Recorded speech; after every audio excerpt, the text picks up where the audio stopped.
shortly after my arrival at UT Dallas in 2023, and at that stage, one knew very few people.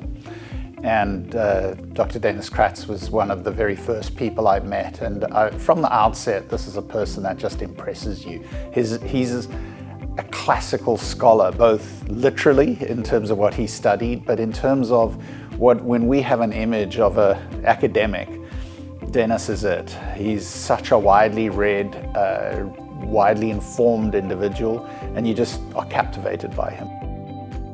I came here in 1978 as an associate professor, became a full professor in 1985. In 1994, Dr. Wildenthal tapped me and asked me to become the Dean of Undergraduate Studies for the new program where freshmen were started in 1990. In 1997, I became the Dean of the School of Arts and Humanities.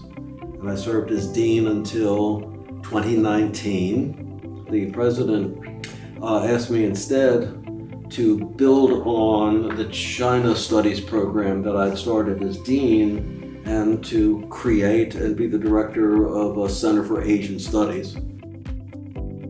I started out at UT Dallas as a librarian in the McDermott Library when it was infantile. It was wonderful. I was a reference librarian, and then I became the head of public services and a couple of other things. So I was in the provost's office for 100 years. Eventually my final job was associate provost, I can't remember, and head of the Holocaust Center. It was the Academic Center for Holocaust Studies.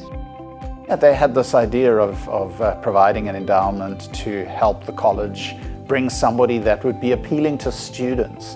So that's a key piece to it. As you know, we're an undergraduate college, so bringing in somebody that was a big part of it, somebody that undergraduates would want to listen to. We, like most people who have had interesting lives at UT Dallas, want to be able to give back. So it's a question then when you're doing that, well, what would be something suitable that would reflect what we would desire to have happen as a result of these dollars. Yeah. And I think that we agree pretty much that what we'd like to do is move UTD even beyond where it is right now in terms of relationship with the world. And perhaps somehow bring talent onto campus that wouldn't otherwise be found. You could tell very early on this was going to be a wonderful person to have, and I've heard, I've seen some of his,